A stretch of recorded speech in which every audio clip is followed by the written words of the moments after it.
ఏపీలో కాపుల రిజర్వేషన్ల కోసం ఉద్యమిస్తున్న ముద్రగడ మరోసారి తన పోరాటాన్ని ఉధృతం చేశారు. చలో అమరావతి అంటూ పాదయాత్రకు సిద్ధమయ్యారు. దీంతో ఆయన పాదయాత్రకు అనుమతి లేదంటూ ఏపీ పోలీసులు ఆయనను గృహ నిర్బంధం చేశారు. తమ సామాజిక వర్గం హక్కుల కోసం పోరాడుతున్న ముద్రగడ పద్మనాభాన్ని గృహ నిర్బంధం చేయడం పట్ల వైఎస్ఆర్సీపీ అధినేత వైఎస్ జగన్ తీవ్రంగా స్పందించారు. ముద్రగడను అరెస్ట్ చేయడం ఏంటంటూ ముఖ్యమంత్రి చంద్రబాబును ఫేస్బుక్ అకౌంట్ ద్వారా ప్రశ్నించారు. ముఖ్యమంత్రి గారు, ఒక్క విషయం చెప్పండి, ముద్రగడను ఎందుకు హౌస్ అరెస్ట్ చేశారు?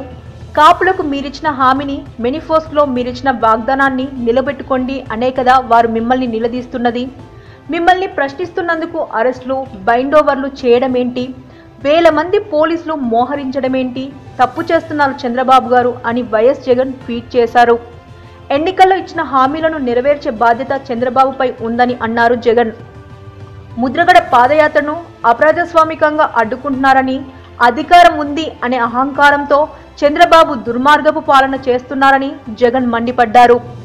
కాపు సామాజిక వర్గం ఆంక్షను చంద్రబాబు నెరవేర్చాలని, వారి హక్కులు వారు అడుగుతుంటే చంద్రబాబు ఏమాత్రం స్పందించకపోవడం బాధాకరమని అన్నారు జగన్.